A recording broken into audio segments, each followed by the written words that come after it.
Welcome to the 100th episode of the Corporate Treasury 101 podcast. For the occasion, we interview Joost Kevelam from Cobase.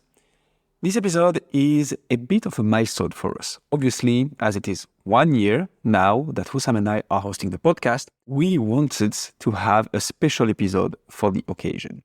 Our conversation with Joost has been very insightful, interactive, and we had lots of fun whilst learning more about a topic close to my heart, bank connectivity. In the episode of today, expect to learn what is bank connectivity, what is it used for, and why it is critical for corporate treasurers. What is an EBS, an electronic banking system, and how do smaller companies can leverage that tool? What type of information are exchanged between a bank and a corporate, in which format, and the different channels possible?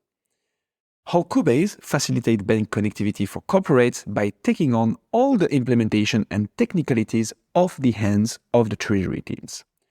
What is Cobase offer and how they grow it along with connecting more and more corporates with their banks, especially in periods of merger and acquisitions. And so much more. We hope you enjoyed the episode as much as we did discussing with Joost. It was super interesting learning more about the nitty-gritty details of what is happening between the corporates and their banks from a technical standpoint as well. If you want to know more about Joost, Cobase, or the different points we tackle in the episode, do not hesitate to check out the description, as we will put all the relevant links and information there. With all that being said, please welcome Joost Kevelam.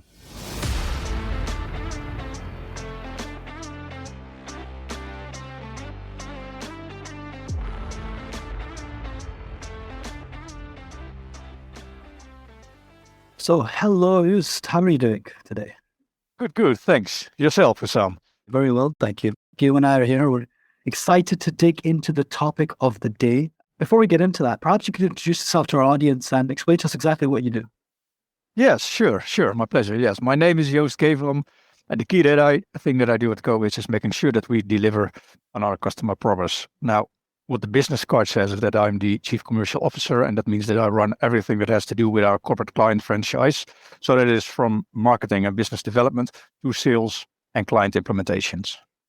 Okay, and you mentioned Cobase. What's Cobase? Who are Cobase and what do they do? And why are you on the Corporate Treasury 101 podcast with us? Yes, sure. So Cobase is a all-in-one multi-banking as a service solution for corporate treasury teams. We help these teams to navigate the very complex field of bank connectivity, cash management, and payment infrastructure. And to put it differently, typically our clients have to deal with 5 to 50 different bank relationships. And without a technology partner, this is very complex. So we at Cobase aim to take away this complexity and make this as simple, efficient, and compliant as possible for them. Here on the podcast, really because of your invitation, which is much appreciated. Looking forward to share our view and my thoughts on this specific topic. Awesome. And maybe to begin with and dig into one of the topics you mentioned, Joost, can you start maybe by breaking down what bank connectivity is as a concept? Yeah, sure. Bank connectivity is all about how a company exchanges data or information between themselves and their banks.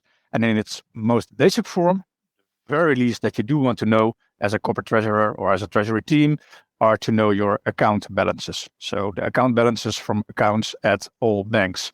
Then the question is, how do you get that information? And well, if you do not do anything else, what you could do is you could log in every morning at 9 o'clock in the morning in five different banking portals, copy paste the information into Excel, and there you have it, a overview. So they will do that to, I guess, get the information that their bank can provide them, right? So you mentioned account balances.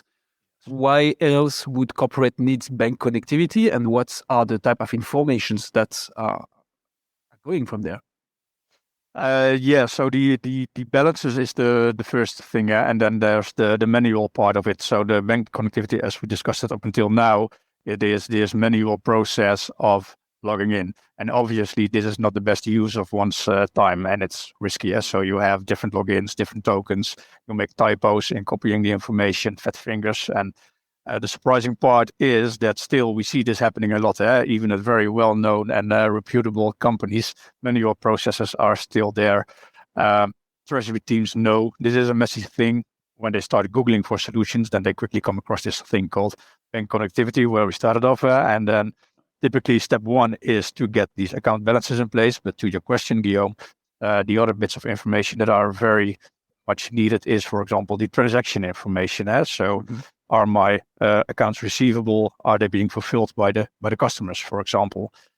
So really, why do they need to get this connectivity in place and well organized? Well, really to get account balances and transaction statements from the banks to themselves, and the other way around to send the payment files. That's what I don't think touched yet, but the other way around, of course, is to send the payment files over the same connectivity from themselves to their banks. And again, also this is a part that you want to automate, because also here the manual processes are very much inefficient and risky.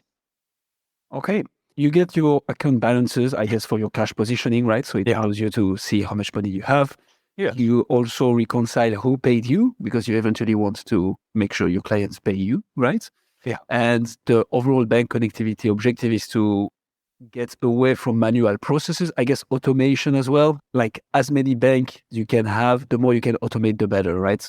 If you have, like, as you mentioned, 10, 50 banks, you want to automate all this and then just make data-driven decisions and less manual tasks. Super clear. Yes.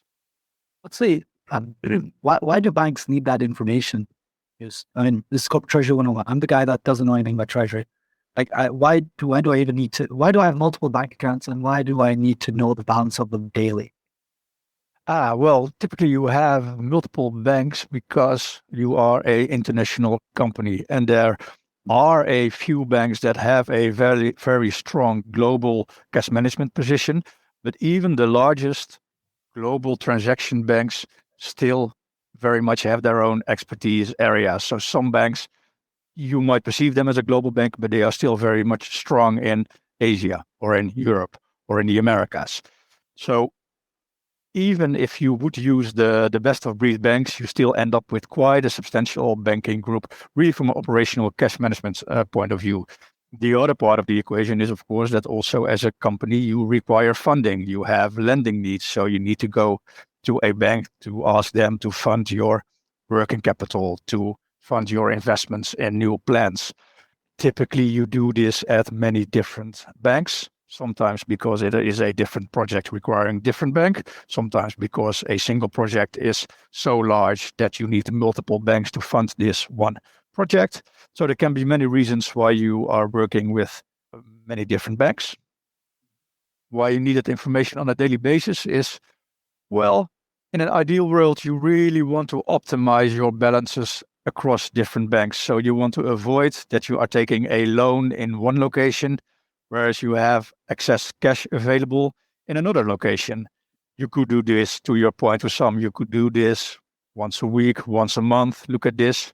But the more advanced your treasury teams becomes, the more you want to do this really on a daily basis. So you want to avoid lending where not needed, and you want to avoid having excess cash in places where it is not put to the best use. So you could use it for working capital purposes in a different location, or in a much simpler scenario, you simply look at what bank account gives you the highest interest rate and you want to put it there. For the last couple of years, this has not been a discussion. There was no interest at all, but we see that changing. We see that changing in the last couple of months. So it's mostly cost-driven, right? You don't want to borrow in one location if you can lend from another, because that costs money, basically. So it's purely cash optimization strategy. You want to use as much as possible the group's funds, and then, if necessary, borrow money here and there. Okay. Are there different types of connectivity technology? Is like in the back end of it as well, or does banks communicate with each other using certain platforms? Right, we've talked about previous in the podcast. Yeah, absolutely. So what you see in the interbank world is the SWIFT network. So one very small step back, if a corporate treasury team decides that they want to automatically connect their banks to their systems, to their teams, then they need to start looking, okay, what is the technology that I'm deploying? And then there are different types of technology and different networks available. The most well-known one, I guess, is the SWIFT network. typically a interbank network. It's quite expensive. Different banks deploy a different view on what the standards in the network are. So you probably have heard in your earlier shows about the MT940 format.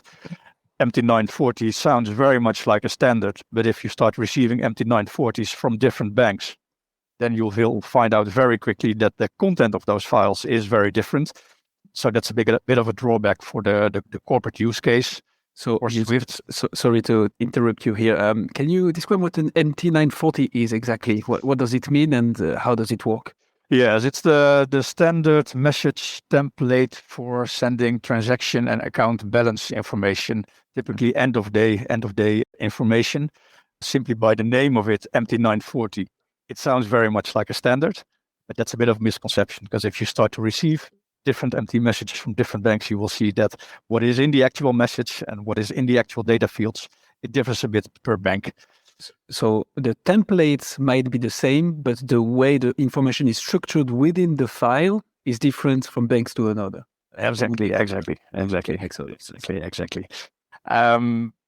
The big benefit of the Swift network is that it is a very wide network. So there is somewhere between 13 and 15,000 participants in the network. Again, typically this is a interbank network, so not necessarily fit for corporate use cases, unless perhaps you are really a large global institution or a global commercial party. Then this could be of interest for you. Then moving on to the technology that we see being much more used in the corporate space, that is the traditional host-to-host connectivity. The big advantage here is that this type of technology is available to many bank clients. In the files that are exchanged over host-to-host, you can include a lot of data, rich data, so you have as much detail as possible over the actual transactions. And then because host-to-host technology in itself is really a old technology, everybody knows how to work with host-to-host connectivity. Files are easily picked up for further usage in the company. So whether that is by humans or by further systems, it is very light on the client's infrastructure. Technology is simple. So host-to-host sounds like it's a custom communication setup between two banks, but the corporate use case between the corporate client and the bank. It is custom made, but it is very easily explained and it's very easily put in a manual. So it is not complex. And if a corporate has a IT team, the IT team will know for sure how host-to-host connectivity works. Why would you choose host-to-host compared to Swift or the other way around? So we have the pros of each, but yeah. Well, pricing is very very different. Swift is a expensive technology to deploy and to maintain. Data richness typically is better on the host-to-host channels. Of course, it all depends a bit on the quality of the sending bank, but typically we see that over host-to-host you can have really rich data for your transactions. Now, why is that helpful to have rich transaction data? This is helpful if you want to automate your reconciliation processes between open accounts receivable and actual incoming payments. The more data about the actual payment there is, the more data you can use to compare the transaction data to the accounts receivable data. The more information there is, the higher level of automated reconciliation you can achieve.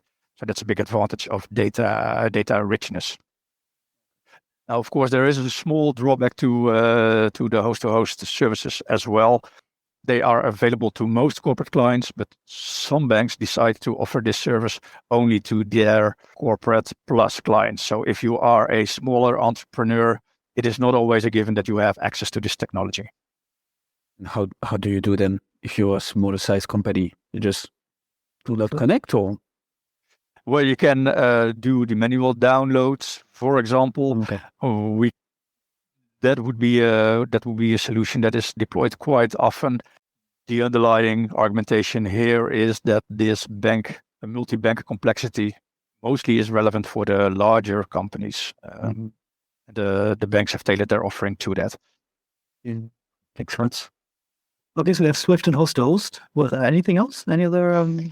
Yeah, of course. For the last couple of years, APIs are all the hype, and we are now getting to that point where it is slowly starting to migrate from hype to reality. Ultimately, this is still very much a view on the future for corporate use cases, and the promise is that these bank APIs, can deliver data on demand. So, for example, for account balance information, this has very serious potential, and we see good examples already in the market of this materializing. We are strong believers in it. Also, here the technology is fairly straightforward. The big drawback is that APIs today are very unique per banks. So what they typically do, they show you their door or their gateway where to get the data.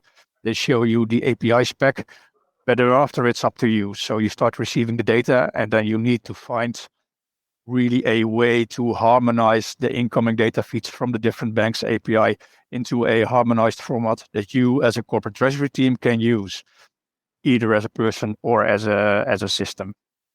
So this is a bit of a drawback here. Another smaller drawback is that it is very different between banks how rich the data is as well that they are making available through the API. Again, end of day or near real time balance information. That is what those banks can offer through their APIs. But then one level deeper, all the information about the specific transactions. And there again, you start to see a huge differentiation between the quality and the richness of the data that the different banks are providing to their corporate users. Awesome. And here, price-wise, where are we located exactly? Is it more expensive than host-to-host, less than Swift's? How does it work? It depends a bit. The theory goes that it is more efficient to deploy these API connections, and therefore it could be a bit cheaper. Another view why this could be a bit cheaper is because API is all the hype, and bank wants to show that they are offering APIs to their clients. Another view is that the cost should be fairly comparable, because from a use case perspective, getting your account balances, getting your transaction information, use case is pretty much the same. So some banks argue, I don't care really what channel you are using, the benefit for you is the same, so the price is the same. Different views possible here. Makes a lot of sense. So I have the feeling that the Swift connection will be very global. You're likely to be able to connect to a very wide range of financial institutions and banks. Host to host, you have to tailor it per bank, right? You have one connection per bank. So if you're connected to 5, 10 banks, you have to establish one host to host connection per bank. And it will be the same for API, basically. Yeah, correct. And then there's a small nuance there for companies like ourselves. We operate a couple of host to host channels with the banks that we work with very often. Okay. That's a big benefit for the customers, for example, that work with our company. They do not need to establish their bank to client host to host channels themselves. They can simply leverage the host to host connections that we as a company already have in place with a number of banks. That's a bit in between there. Awesome. Okay, so you act as a mini Swift network, so to say. You're already connected to the bank, so you enable the clients to be connected as well through you. Yes, exactly. Awesome. That. Yeah. Okay. So have connections per region of each bank. So like, to name a few, if you have like, I'm from the UK, so I know Barclays, for example. If there's Barclays UK and Barclays Europe, I don't know if they're in Europe, would you have individual connections to each, or do you have, is one okay for each, for all of them? Yeah, that's a great question, Wissam. This is the ugly part of global banks. This really depends on the banks. There are large global banks that have this very uniform backend, but there are also very large, well-known brands, but they don't have this single large universal backend. What we tell our customers is that they should not care about the quality of their bank. We as a firm take care of that complexity. So if you tell us you are working with Barclays, we will enable the connectivity with Barclays, and whether that requires 1, 2, or 3 backend connections, that's our concern. We would like to take that complexity away from our customers. And in the States, in the US, where a lot of our listeners are from, would you also have like state by state can also be different potentially as well?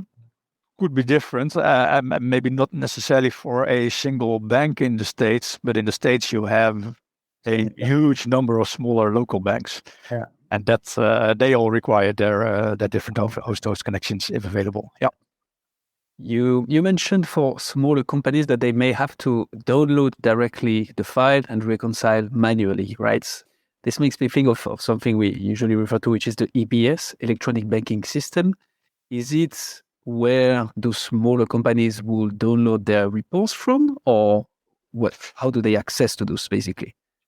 Yeah, so two ways around that. One is indeed through the electronic banking system. Then when you start clicking around in the EBS system, you would typically find a section somewhere where you can export reports in the desired format, ranging from CSV, PDF, possibly also to the MT940 type of statement, a file format. And there are also some banks that have plugins available to, for example, the smaller or local domestic pieces of accounting software. This is something that is widely available, for example, in the Dutch market, where Dutch markets have APIs directly into the smaller accounting platforms. But this is very local and does not work for global corporates. Is that same thing as online banking? Yep. Yes. Yeah, basically what it is. It is. It is. Yeah. But instead of having so in Belgium we have ING, and we just go on our app that will be at a corporate size. But indeed, even though I'm thinking if you have like hundreds of or thousands of bank accounts, it might be a bit more cumbersome to go to different ones and reconcile the cash positioning. Yeah, absolutely. And most banks, for within that banks, they have that arranged, taken care of in their app, which is totally right. Yeah. I think you're talking about reminds me of, we're doing a payment series just recently, and we talked a lot about Visa and MasterCard. It was basically saying that that's basically the connectivity that me, when I have a credit card or whatever, my bank can pay to a shopping or a shop's bank through Visa. Why don't we just use Visa or MasterCard, please? Or is it the same thing? What's the difference here? It's a different thing, but it is complementary. So in the context of bank connectivity, where the link is here, that the link exists to the extent that you want to integrate your card transactions in your overall transaction overview, or to the extent where you want to include your online wallet balances in your overall cash overview. So that is where the two areas touch. And this is also where we help our customers with. So for example, if you want to have this daily cash overview, you might have cash stored in a PayPal wallet or at Adyen's. So that type of information we open up to the corporate customers as well. Same for card payments. If you want to have the card transaction information available within your ERP or within your financial software, that is what we take care of. And you connect to take some examples, Visa, MasterCard as well. So on top of connecting to some banks via host-to-host or whatever way API, you do this also for the card payment networks, right? Which is a bit of a different thing. But you do this as well. Okay. So maybe going back to the bank connectivity topics, what type of information are exchanged here? So we talked about what goes from the bank towards the corporates, but what about the other way around? Yeah, that's a great question, and perhaps for corporates in practice the more risky area. So the other way around, then you talk about payments, and there's of course the status reports and the tracking of payments, and that is one. But the key really here is to realize that once connectivity is in place, the next challenge starts really with the payment formats and payment templates. And those payment formats and payment templates, they vary across banks, they vary across payment products, and they vary across countries. So how on earth are you going to get that nice single large payment batch out of your ERP or out of your accounting software to the banks, to the correct bank in the required format, and for that specific payment product? For corporates themselves, this challenge is close to impossible to fix themselves. And this is where software solution providers can add tremendous value, where in case of our platform, what we do is we would absorb this one single large batch out of the ERP, this large payment batch. There might be 1,000 payments in there. And then our platform splits and converts all payment information in that one large batch into the smaller batches for each bank in the specification that is needed per that bank's requirements for that specific payment product. So this is a nuance per bank, per product, per country. This is really the big part of the help we provide on the payments area. It is impossible, close to impossible, for corporates to manage this complexity themselves. The bank statement side, the incoming side, it's a bit simpler and it's a bit less risky, of course, because it's really only about information and not about sending money somewhere else. So it's a bit less risky. The complexity in terms of formats is the same between the two. Okay. So what you can do from a corporate standpoint is, on top of receiving information from your bank, sending them information, and not only information, actually information to act upon, which is, I want to make a payment to that counterparty. Yes. Challenge you highlight here is, as a corporate, probably a multinational, I want to send multiple payments at the same time. So a batch of payments to different banks and so on. And so the bank connectivity tool allows to just receive the bulk and then treat the information so all the right amount of money are sent to the right bank and the information is correctly transmitted. Yes. That's a very good summary, Guillaume. Thanks for that. Pleasure. So talking about that complexity, how can you make sure once you've sent your payments that it's properly either executed or on the right way, on the right highway, motorway, whatever? Like, do you have a kind of status report that you can find and that your bank can send you through this bank connectivity as well? Yes, exactly. There's different types of technology available, and that technology then can be transformed into information that is digestible by human beings, for example, through a very simple traffic light system. So the payments have been sent, they are in process, and they have been accepted by the receiving bank. So there are different technologies available. Traffic lighting is the most intuitive one, where you can really put on a dashboard for the corporate end user, typically a natural person, to see, hey, my payments are underway, they have been confirmed, all is good, or not, of course. Yeah, super clear. So we have the payments, we have the payment status report, and also the information on where is the payment and did it arrive or not. We have the bank statements, meaning all the information your bank sends you regarding your bank account, your transactions, your account receivables information, meaning okay, this arrived on your bank account, it's here. Anything else that could be sent through the bank connectivity channels, either from the corporate to the bank or the other way around? What we get asked about a lot by our clients is this thing called bank account management. And then if you read the corporate treasury press, there is every now and then this news about electronic bank account management. Yeah. In practice, we see that this is fairly limited. There ultimately is no real market standard to take care of this. Okay. Again, this EBOM thing, we get asked about it, but in practice, we see limited uptake at the bank's side. What is interesting, however, is that once you have the centralized payment software as a service solution, or let's call it a payment hub, in place, it becomes very simple to start managing your users' authorizations, your users' rights, and the payment approval processes. And whether that should be 4 eyes, 6 eyes, sequential, parallel, centralized, or decentralized. So on top of getting the correct banking information in, the correct payment information out, this extra level of added security, and organized in this one place. This is a big driver for companies to start looking into bank connectivity. If you start talking with corporate treasurers, they get a new employee in their own team or in their local team abroad, and then they need to add this user to bank portals, bank accounts, give mandates. This very fastly becomes a very cumbersome effort. With a technological solution in place, so having established the bank connectivity, you can manage the user rights within this single platform, because the technical connection between the corporate and the bank has been established, it's been secured.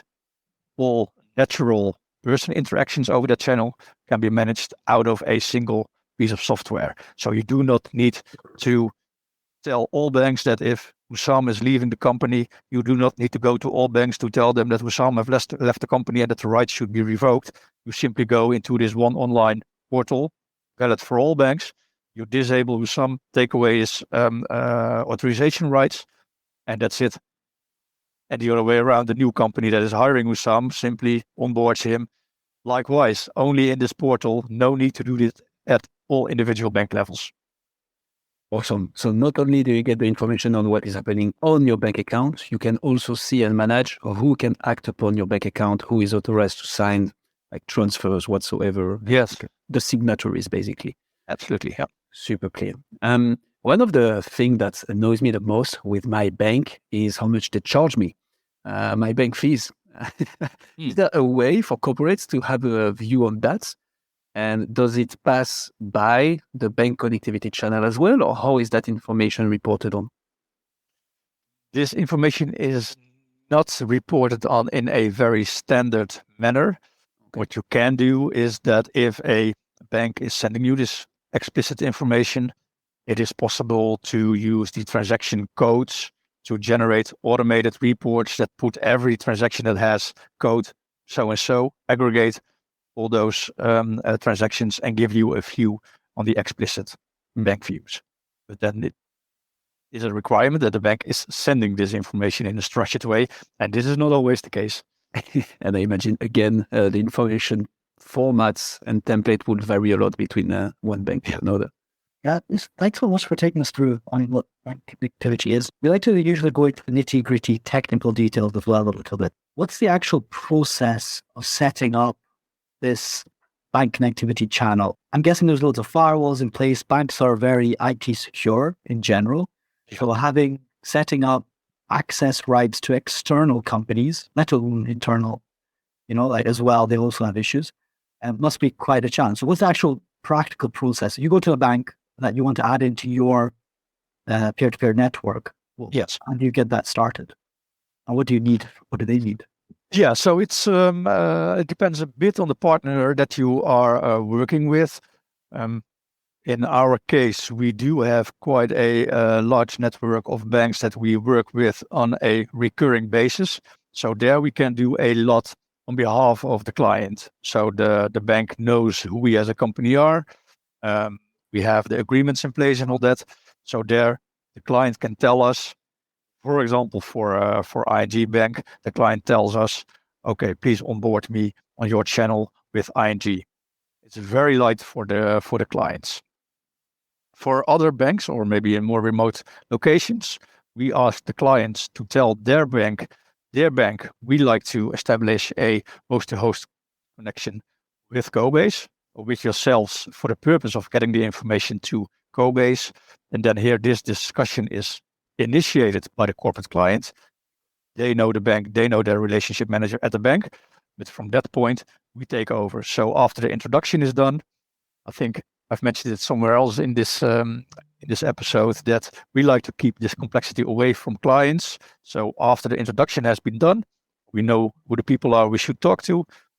Then we take over from the client, really make sure that they only reap the benefits of the end result, having cash visibility, having the payment infrastructure in place. You do not want to burden them with this whole complexity, technological complexity. And do you do that directly? Do you guys have software vendors that you use, or do you use like an in-house team for all of that?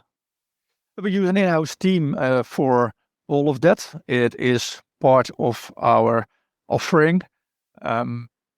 We think we can be most successful by doing this in-house. So we have a dedicated team for bank implementation. It is literally the name of the team is the bank implementation team, and they do nothing else than implementing banks for corporate users. That's their day job. They work on the interaction between banks and the company. And there's a client implementation team, also again a local true Cobase team that helps the clients through their implementation process. So we help them with the documentation, if any is requirement between themselves and the banks, of course, between ourselves and them. We help them with setting up the portal, the dashboards. What is the information that you want to see? Who are the users that you want to onboard in the platform? So that's really done by us, and it depends a bit on the vendor that the company is talking to. Some vendors work more with consultants, some vendors work more with external IT consultants. For specific bank connectivity part, we do it in-house for the client. Just to be clear, you guys offer mainly peer-to-peer connectivity, or you also do the APIs and the other stuff, or Swift even? Assuming by peer-to-peer, you mean the host-to-host, which in essence is peer-to-peer. Yeah. So that's you're totally right there.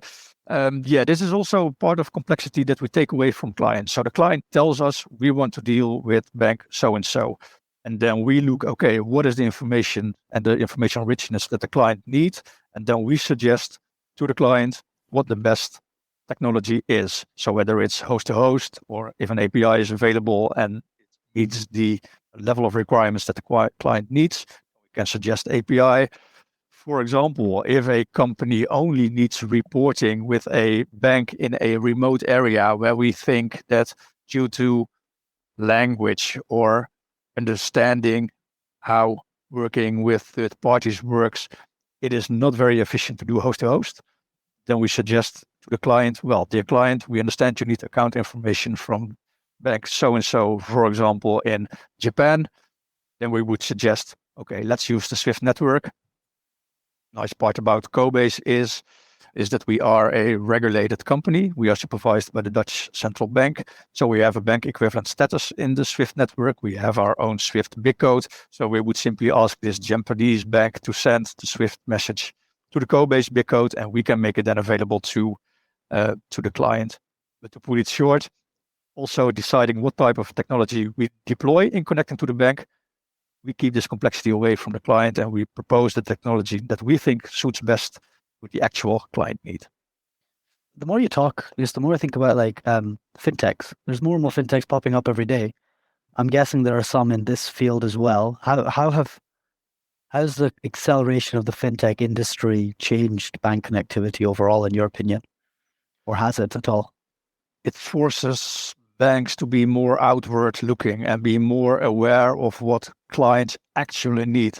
What is it that a treasury team actually needs? The whole acceleration in the fintech space has forced banks really to open up and start thinking about this. And they become very aware that things that were perhaps agreed years ago, like PSD2, that ultimately this is not only theory, but there should be meat on the bones there. So companies are starting to ask banks, hey, how about PSD2? How about your APIs? How do I get real-time balance information? And then what fintechs do is that they fill this void between banks, commercial and banks, tech teams, and themselves. There is this technology part that needs to be fulfilled, and that's being fulfilled by fintechs. In case of bank connectivity, our firm is one of the examples there. What is PSD2 used? You mentioned it a couple of times. What is it exactly? Yeah, PSD2, in very short, is a regulation that forces banks to open up their account statement data, for example, to third parties, and those third parties then are able to help the end consumer. Mostly used in the retail sphere, but you can imagine every natural treasurer is also a retail person. So what your experience in private life is sets the bar for expectations in your professional life. Absolutely. That's what we see in that area. So PSD2 is the regulation behind open banking, basically. Exactly. Yeah. To your information. Yeah. So it's the European interpretation of the broader concept of open banking. Yeah. Super clear. When you touched upon implementation and the work your team, bank implementation team does, sounds like there is a lot of technology aspects, a lot of like departments involved potentially. How does this whole connect to the company actually? As a corporate, what does my bank connectivity tools, such as the Cobase one, for instance, where would it connect and integrate? Is it through the ERP? I think you mentioned it a bit earlier. Through the TMS? We did a whole episode on treasury system, so our audience is a bit aware of it. But how does the bank connectivity tool integrate into all this? question here is, what does the client want? Okay. For some clients, they simply want a dashboard and a tooling to initiate payments to different banks without having to worry about all the different portals. For them, we have the online cloud solution for them to log in. Let's call it their Cobase website. They log in and have all information there online in the Cobase GUI. For the larger part of the customers that we help, they want to use that information further downstream or upstream, if you like. So we aggregate all account information, account balances, transactions. We convert and harmonize that to one single, let's call it a Cobase format. And then we make sure that this Cobase format is made available to the ERP system or the TMS. That can be both. We typically call this the ERP system. TMSs can be part of an ERP system. For us, it doesn't really matter if the client tells us, I want to consume the data in system so-and-so. We'll make sure that the data is made available to that specific system. And in practice, most of the corporate clients do want to use this in an automated way in a different system.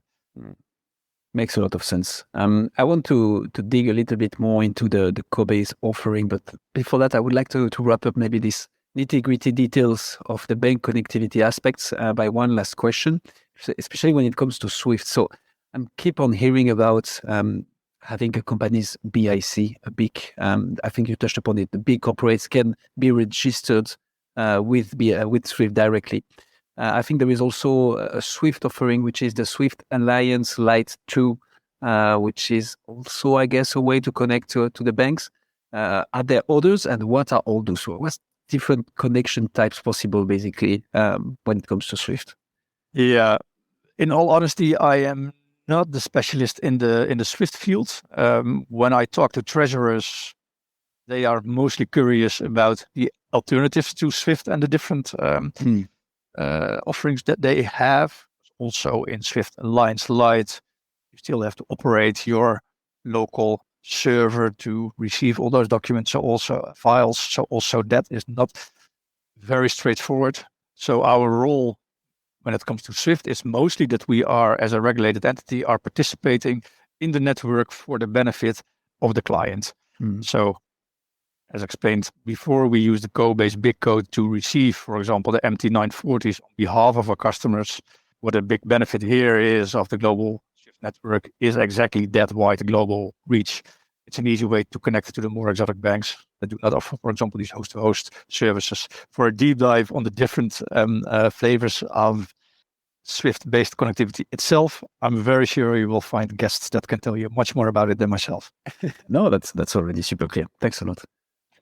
So, I mean, just take us through what Cobase does then exactly. So, you mentioned quite a few times the kind of things that you offer, but give us not the sales pitch, but the overview of what exactly you guys do and how you help your clients and etc. and what services you offer exactly. Yeah, sure. So today we offer 3 solutions. The first one is what we call the Cobase Bank Connector. And the Bank Connector provides a powerful integration between banks and bank accounts and specific ERP systems. For example, Oracle NetSuite. Balance and transaction information from the banks is converted and ready for use within Oracle NetSuite specifically, the other way around for payments. This is a narrow but very focused offering at a price point accordingly. And this was launched last year. It's a big success so far. It fulfills a very clear need. And that need is, how on earth do I get my bank and transaction data in NetSuite? That's what we fix for clients.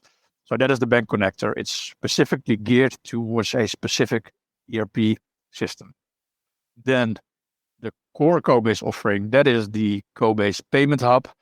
And for the Payment Hub, you are not bound to a specific ERP. Or the Payment Hub offers this much richer GUI, which is not necessarily there for the Bank Connector. So we have the richer GUI where you can, for example, enter manual payments in the actual platform itself.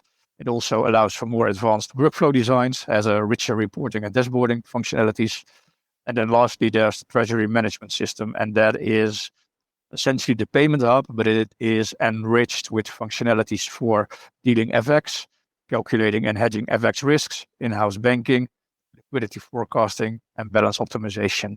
So when you enable these modules, you are essentially deploying a light TMS system. Now, what is true for all three offerings and what is the technological core of Cobase is that all three offerings include this fully managed bank connectivity and file transformation service. And again, this is a dedicated Cobase team that takes care of bank connectivity and of file transformation. And that is the core intellectual knowledge, if you like, of the Cobase teams. Take all this complexity away from the clients. Is it so? Are all those three service offerings all cloud-based solutions? I think you mentioned it for one of the offering, but are all the others as well? Yeah, everything is cloud-based. Yeah. So just to be clear again for listeners, the cloud-based means that it sits on, you don't come in and install any softwares on your client's servers. You have a central software somewhere they connect via the internet, basically. It is exactly that. Yeah, it is exactly that. That gives easy deployments. So that's easy for clients. For us, it's easier to maintain. And for the large cloud providers, financial services security is really on top of their agendas. So also from a security point of view, it's very beneficial for clients. Very clear, Just. Thank you so much. Can you maybe explain us how Cobase helps corporate connected to their banks, and how do you differentiate exactly from other service providers in the same industry? Yeah, thanks for asking that. There are a couple of players like us in the market. We think that we are different because we are licensed by the Dutch Central Bank, and this essentially provides comfort to our clients that we operate on a bank equivalent system and process security. So that's quite a big one. From a operational point of view, file transformation and especially the maintenance of those files is always standard included in our service. This does not come at additional fees, or whenever in the future bank formats change, which they do all the time, we would not charge you separately. We want to be you as carefree as possible. So this is all done in the background, kept away from you and not built to you. And this is not a given for all participants in the market. The last one here that I like to mention is that we offer really high service levels. And of course, this can be just a marketing line, but the relationships we work with, they all like working with us. Also, or perhaps especially after all the gloss of the sale process is gone, because on day one it's a sales pitch and everything is hunky-dory. And then the rough work of the implementation starts. We get very good feedback from our clients there. Just as an example, TMI recently published an interview between Joanne, who is the group head of cash management, and myself. And this one is this interview. It's a good read, but this is really a true testament to this point of how happy customers are with the cooperation after the sales process. Awesome. Is it the same, because it's not only an interview with TMI, right? I think you were nominated for an award. Is it the same one? The highly commented.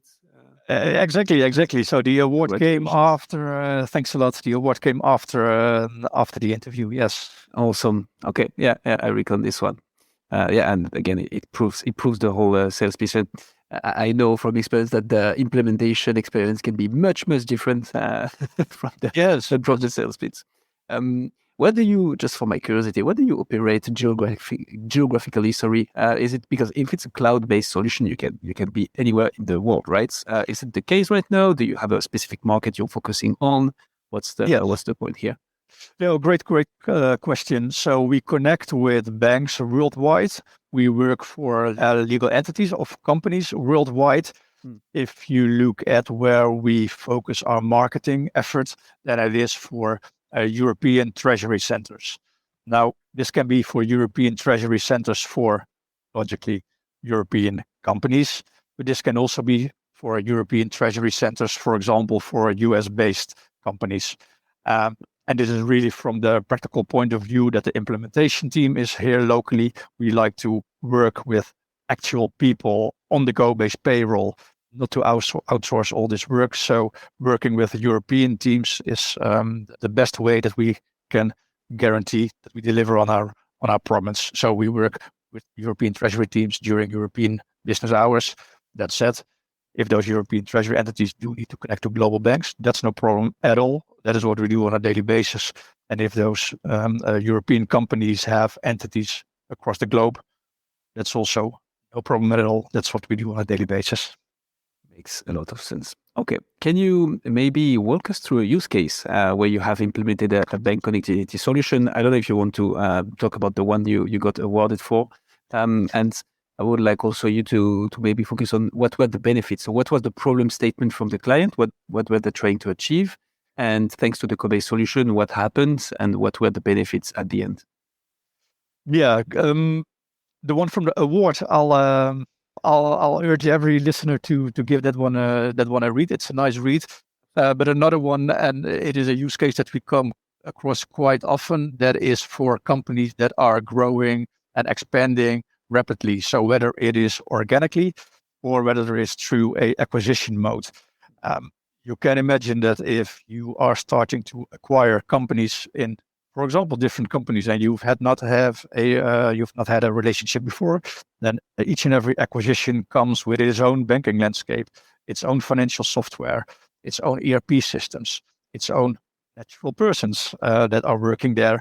And for companies in an acquisition mode, it can be very complex to have, first of all, to have quick insight of what is happening financially in the newly acquired company. And then secondly, can be very complex to have control over what is happening locally. Now, I'm not suggesting that the software enables total centralization of every acquisition. Of course, it is possible. But the key thing that the companies are looking for is to have at least insight and control over what is happening. So you can be very comfortable with payments still being approved locally in the newly acquired company, but at least you want to know what the authorization rights are. In the newly acquired company, you want to know what the cash balances are. And this is a use case that we have come across quite often. This is why clients like Cobase. It easily scales with them. The example I just gave is for a company that is essentially in a constant acquisition modus. But we have also a company that is constantly expanding into new markets organically. And also there, they find it very convenient to have a platform like Cobase in place that whenever they move into a new market, and I think this is one of Husam's point really in the beginning of this interview, where he said, why do you have all these many banks? Well, if you go to a new country, typically you want to start working with a local bank, and then you want to have this local bank onboarded in your financial infrastructure as soon as possible. With the Cobase platform in place, it's very easy to start adding new banks. Also here, this takes away a lot of this complexity. If you are growing or if you are acquiring, you have many things on your plate. The one thing that you do not want to worry about is bank connectivity. And that's what we help our customers with. Awesome. And talking about the benefits, when you have a client expanding and wants to be connected to a new bank in an exotic country, let's say, do they have to do the work themselves? Is it quote unquote easy to implement on the corporate side, or does your team take it in charge? How does it work here? For the team on the client side, this typically is easy. Okay. For us, it's not, but it is what we like to do.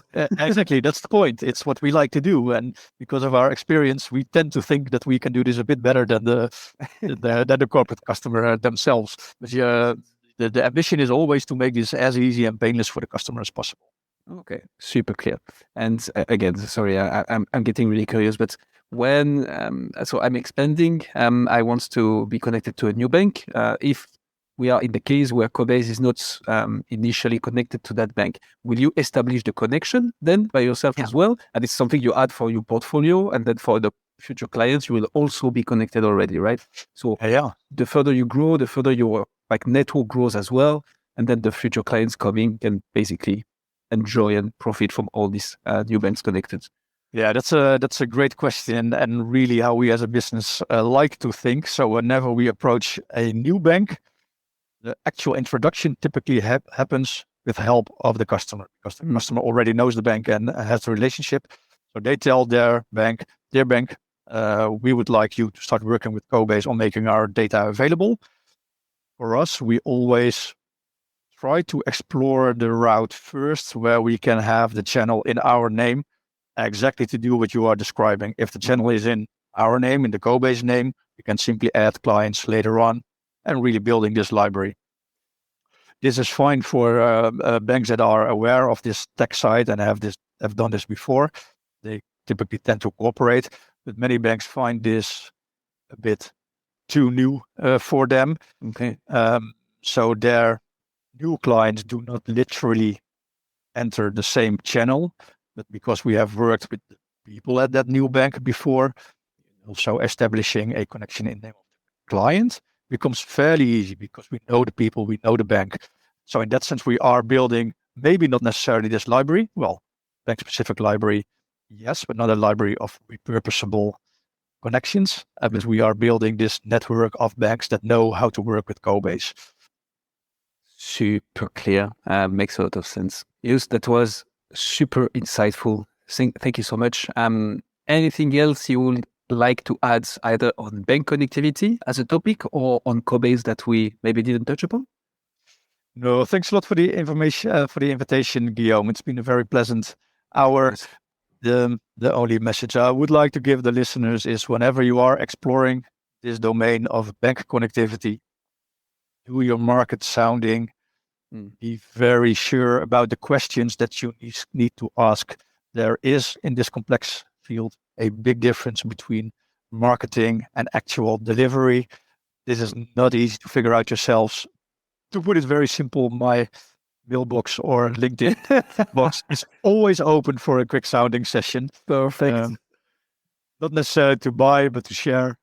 Yeah, share information. Exactly. I was going to come to it. It feels like, so you mentioned the interview. I see you guys are sharing a lot on LinkedIn, on your website. So you read these articles and so on. So that's maybe a good way to start, right? Just informing yourself about the resources out there on the internet. Compare, of course, like cross checks, but definitely there are some resources available. And talking about Cobase, if people would like to know more about you, read those articles, know more about the interview you mentioned for Tenemos, where should they go? And also for the LinkedIn of you and your company. Yeah, exactly. So our website, www.cobase.com. If you want to do it more personal, it's my first name dot last name @cobase.com. Feel free to email me directly or look me up at LinkedIn, and I'll find you in the message box there, fully available. This is awesome. We'll put all the links in the description. So if you'd like to check them out, just go in the podcast description and use LinkedIn profile will be there, Cobase as well. And we will put the resources we mentioned, such as the interview one, so people can go directly there. Joost, thank you very much. Thank you very much, Guillaume.